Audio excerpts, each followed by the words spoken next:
And joining us right now is former U.S. Army officer, retired NYPD lieutenant, and criminal justice professor, Darrin Porcher. Darrin, thanks very much for Thanks for having me, Maria.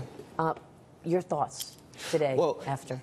I mean, it's a tragic situation, to say the least. But what I hear amplified in the media is this is a soft target.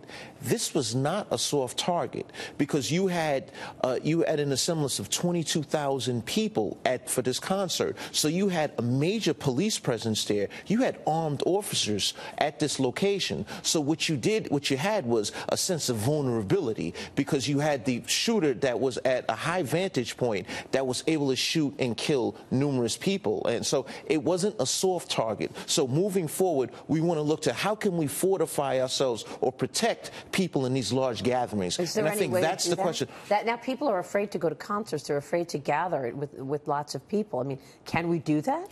Well, I think that there is a strategy that we could employ, and one of the things would be drones. When we look at a lot of the nuances in policing, technical innovations are taking a precedence in policing, and the drones, for example, should be used as a viable commodity in giving an overview of what's happening in these types of locations. That's just one step. I mean, we have to take in consideration these things have happened before. So when we look back to the Charles Whitman shooting back in August 1st of 1966, in addition, whereas he was in the clock tower on the University of Texas grounds, we had gross similarities there. Also, when we look at the vantage point the shooter had in Dallas, where he shot several police officers last year, we want to take that amalgamation of circumstances, and we want to use this for law enforcement moving forward to create a more credible pathway to fortifying the public at these types of assemblances. Michael Balboni here today. A lot of people are taking a look at the Secret Service playbook, what they do in order to protect a mass gathering. Or the jump teams come out prior to the president coming in. And also they establish an overwatch where they have a long weapon and they have counter-sniper capabilities. And one of the things that you have to do from this particular situation is to obstruct the lines of sight. So the question is would there be a way to shield an event like this?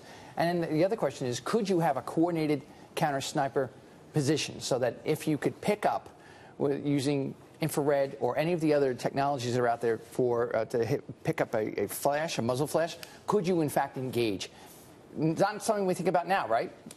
I agree with you. However, I'm a prior Army officer, and one thing I know, snipers were in high demand. We don't have the resources to support sniper teams for every public assemblance. So we have to think in consideration. I took in consideration the drones. Drones are probably the cheapest resource that we can use to deploy in these types of situations.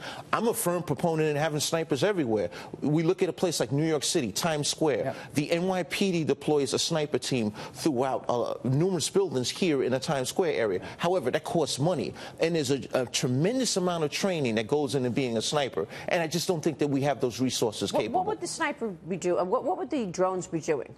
What the drones would do is they would relay intelligence to another team that can respond if they see a possible threat. So